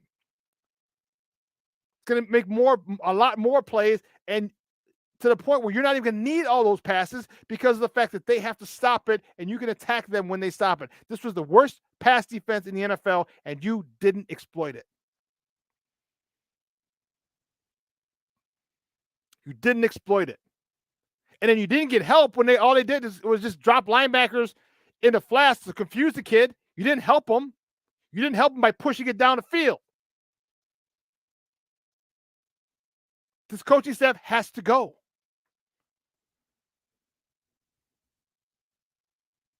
I've tried to give you the benefit of the doubt. Say, hey, listen, because if I can see it, what the hell are those guys at House Hall getting paid for? Shit, pay me. I'll take the 6 figures to tell you what you should do. I'll be up in the box saying, run the goddamn ball. Let's go with a dig. Let's go with a comeback. Give me an 18-yard comeback and a cover 3. Man. If anyone knows football, 18-yard comebacks and a cover 3 is money. Money. Or an over route with a clear out on the left side, over route. Money against a cover 3. You cannot cover it. You have a swing route on the front side, a go route on the front side, and you have an over route into the left third of the field from the slot. That is money. No one's covering that. But you can't come up with that? You can't think that? You can't say, here's what we got. These guys play cover 3. Here's what we're going to run. You can't flood the zone. This is high school shit.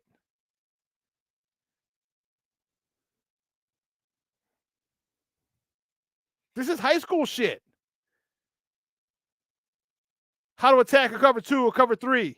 You got man beaters, cover 2 beaters, cover 3 beaters. What coverages do they run? Majority. Okay, boom. We're going to run a majority of these plays, these cover 2 beaters. Or they run a cover 3. We're going to run a majority of these cover 3 beaters. Doesn't sound difficult to me. Unless you don't have tons of cover 2 beaters. You don't have cover 3 beaters. You don't have man beaters. You don't have zero coverage beaters.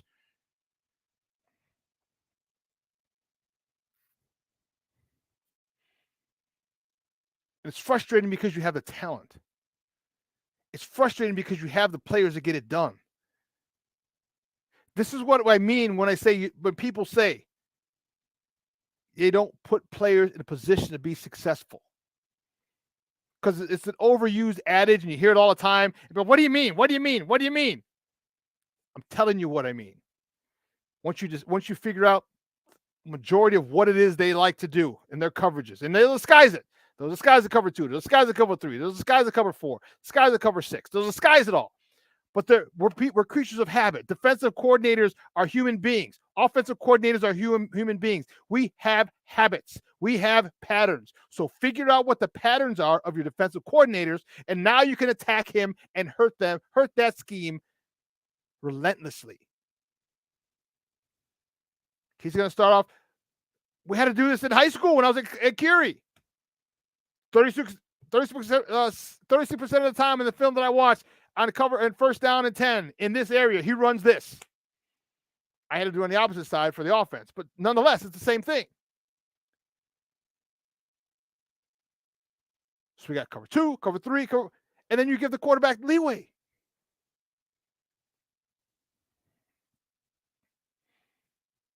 It's unbelievable. One wide zone boot action, yes. And flood the boot side. With a protector for the unblocked end, okay. All the boot routes run seam stresses and have the option to throw back to the halfback to the zone action side. Yeah. For those of you who think that's Chinese, all he's saying is the quarterback gets the ball, fakes it to the left, outside zone to the left. He keeps it, runs back. But you have a blocker because that defensive end, because everyone's zone blocking right, the last guy on the end of the line of scrimmage is not blocked. So you make sure you have a blocker for him so the quarterback can roll out. And when he's saying flood the seam or flood that side, flood the boot side, when he's rolling, you have a short, an intermediate, and a deep.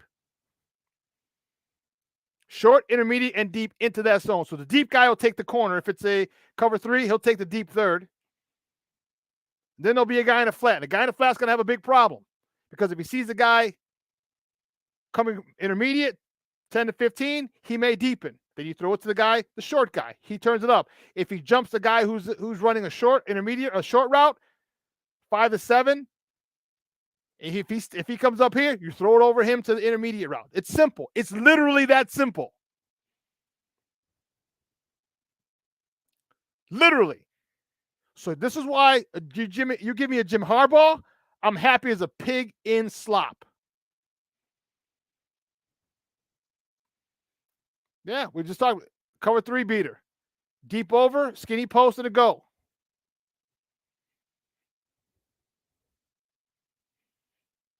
Yeah, deep over from the left or the right. And the opposite guy, post. Second guy on the opposite side of the deep over runs the post. Skinny, the deep middle third. The go takes care of the outside third, and the deep over comes in a wide open area. Simple. But we can't figure this out.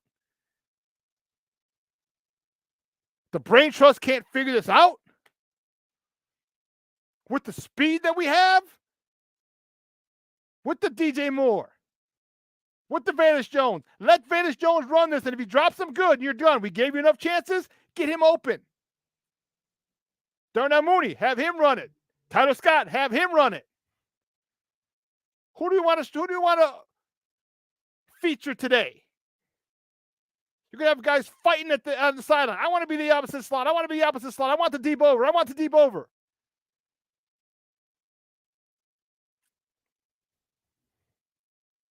It's embarrassing.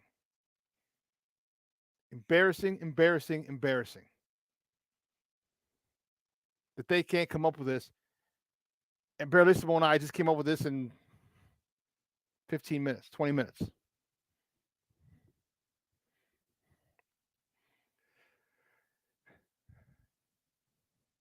You talk about quick slants. Be careful because the outside linebacker, if he sees and realizes that you're running quick slants, he's going to fly to the flat quickly. He's not even going to worry about take your first step, take your read step. It's called linebackers. On the snap of the ball, he's going to go and get in the passing lane. If you don't see him, it's pick 6. So be careful. We'll kick quick slants on the cover 3.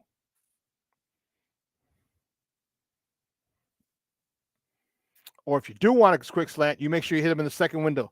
So you get it. If you're going to the left, you get it. You look. You pump. That linebacker is going to fly. Whoop. Bring it down. Let him pass the linebacker. Throw it right there. Simple. Simple. The game is extremely simple. Okay? Very simple. People like to overcomplicate it. When you try to believe that you're the next best thing since Mike Shanahan, since Bill Walsh, you get in trouble. The egos EGO, not EAGLES. Ego. Ego that many of these offensive coordinators have is their detriment. The lack of respect for the other defensive coordinator and the scheme that he runs is a detriment. Respect all, fear none. Every single defense has a weakness. Every single defense can be exploited for maximum gain. You got to figure it out. You got to figure out what they're running, what disguises they're using. Once you figure out the disguises and what coverage they're in, here we go. Now Luke Getsy should be able to go to work, but he doesn't.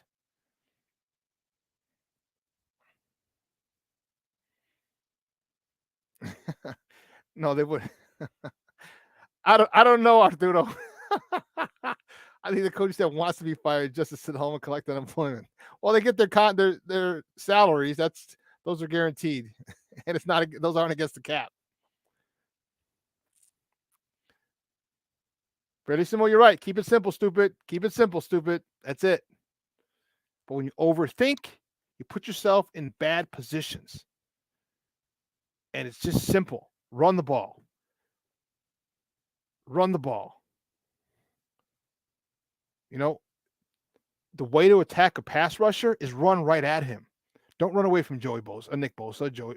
Who do you play? Joey. Don't run away from Joey Bosa. Don't run away from Khalil Mack. Run right at him. Run right at him. With a tight end, with an offensive lineman who's eligible, or on a counter. I want the offensive lineman with a head start. Bump that. Or a tight end with the head start. You can lead the guard. You can kick him out, pull a guard, lead the guard up into the hole.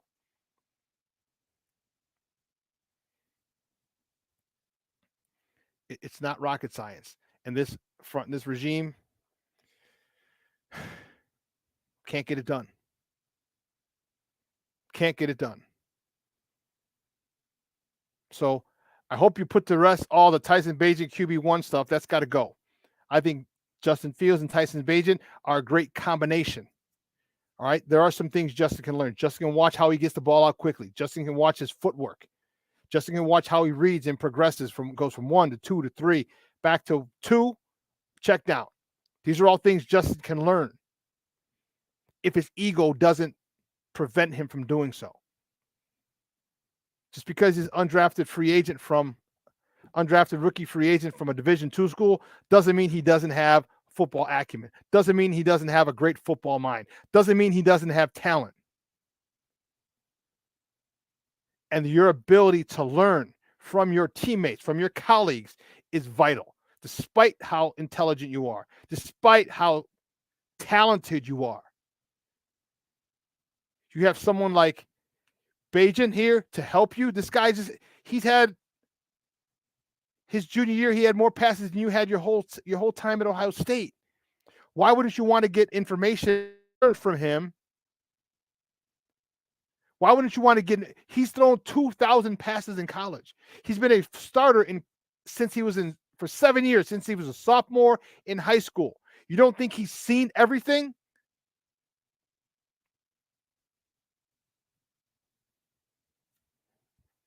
I hope Justin Fields' ego isn't prohibiting him from learning from Tyson Bagent. I hope it's not.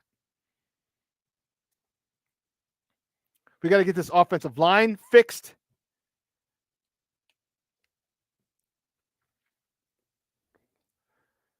You know, why not run behind Darnell Wright and Tevin Jenkins? Why not?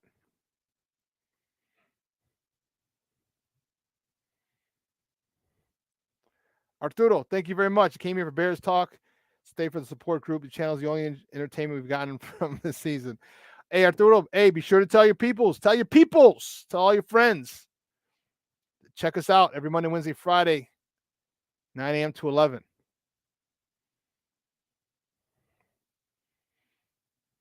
You know, these are things that it sucks because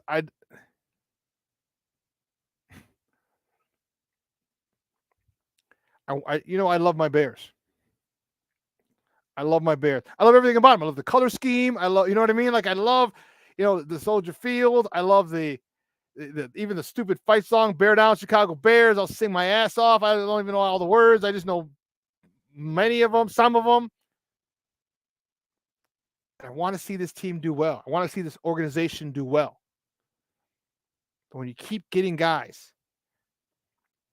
so you got a rookie, a first-time general manager, with a first-time head coach, with a first-time play caller.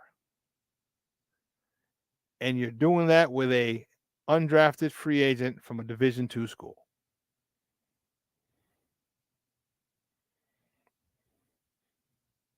This is the situation the Bears are in right now. First-time general manager with a first-time head coach with a first-time play caller using a Division II undrafted free agent. Now, do you see why Getsy is doing stupid shit? Do you see? Because he doesn't have the miles, the years under his belt. And it's only going to work so far. Look at Brock Purdy. He just lost 3 in a row. San Fran. Remember? Oh, Brock Purdy. He's Mr. Irrelevant. Oh, he's stud. Oh, what are they doing? They just lost 3 in a row. They won their first 5. They lost 3 in a row.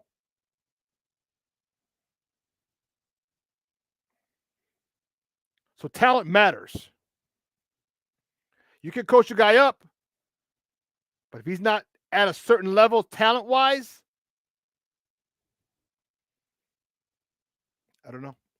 You're going to continue to shoot yourself in the foot. You will, as the Bears have continued to do.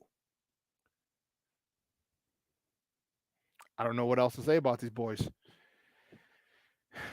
Now they're going on the road to New Orleans next week. They come back home on Thursday, so a short turnaround from Sunday to Thursday. And listen, the NFC North just got blown up. Minnesota Vikings just lost their quarterback. There's no team. They beat the Packers yesterday, thank God, because Green Bay sucks. Fuck them. But now Minnesota's going to suck too. So the Detroit Lions are easily the favorites now. And the Bears had a chance for a wild card, but they squandered it. They squandered it by losing to Denver, by losing to Minnesota, by losing last week. By losing yesterday. You think of all this stuff. This is why you want a veteran head coach, someone with a resume, someone who can run shit, someone who's, I don't give a shit if he's a dictator. If you don't like him because he hurts your feelings, get him out of here. Get someone else who doesn't take everything so personal. This is football. This is not any other sport. They need a guy, someone who's maniacal, like Bill Parcells, like Bill Belichick, like Ditka was, like who else? Mike Tomlin.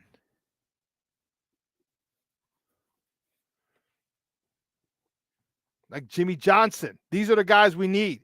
It's my way or the highway. And players have to know that and be fearful. If I fuck up, I'm losing my job. You fuck up once, big time, you're benched. You fuck up twice, you're cut. Period. Period. But they don't have that fear. They don't have that hanging over their heads. You know the old saying, necessity is the mother of invention. If you need to keep your job, and it necessitates that you play well, you're going to create ways to make sure you get that job done, by hook or by crook, to keep getting that paycheck. But tough loss for the Bears yesterday, 30. I'll put up my little flyer. 30-13. tough one. It's SoFi. I'm telling you, it wasn't even that. It could have been so much different. But everything went against the Bears yesterday. The officiating included. I'm tired of talking about this shit. I'm tired of it. The quick whistles, that has to be sent into the league for review. It has to be. If I got a tight end who's 6'5", 250, 260, give him a chance. Make sure that he's being pushed back 2 or 3 or 4 or 5 yards before you blow the whistle. Because we could come and pick off his man, the guy who's trying to tackle him, like we did yesterday. Hit him, he falls off, and he goes. Give us that opportunity.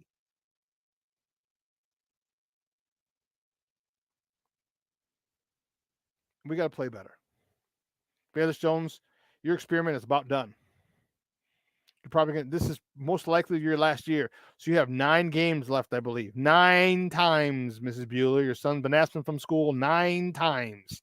You've got 9 games left to show what you can bring to the table and what your worth is to this team. It's not too late, but it's getting really, really late, really, really fast.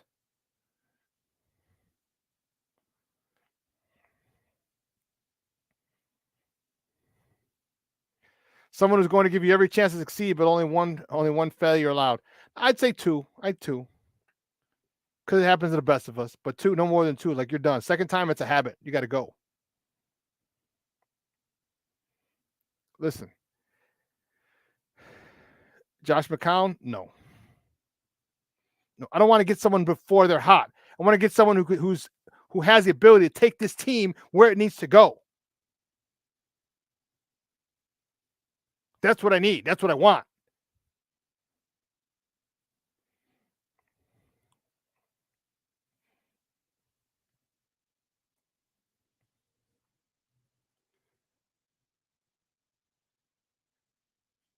Who's to say he can't bring in Roman? Fangio, he's happy in Miami, and I ain't mad at him. But again, as I said, you can go get Chico. He's going to be in Washington. Go get Leslie Frazier. Now you don't have to change the scheme. You got 4-3 personnel. You're bringing in 4-3 coaches. You're bringing in former Chicago Bears. What a better narrative than your boys coming home to bring this franchise back to prominence.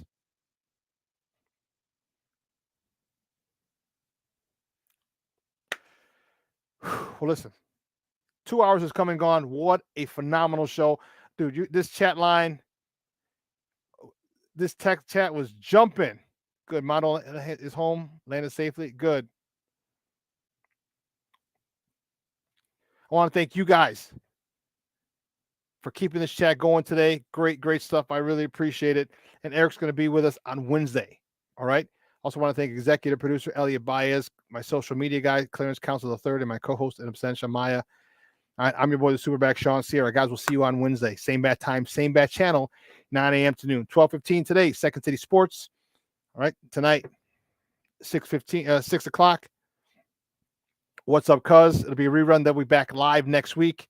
This show will be replayed today at 4 o'clock, 4 to 6, taking us right into What's Up, Cuz. All right? Guys, have a wonderful day. It's a little cool here in the Shy. Make sure you dress properly. I got to go pick up Mom's. She's at CrossFit. I got to get out of here early so I can make sure I get some videos of her. All right? So for everyone here at Sports Zone Chicago, guys, I'm your boy, the SuperBack, Shawn Sierra. Have a great day. I am out. Deuces.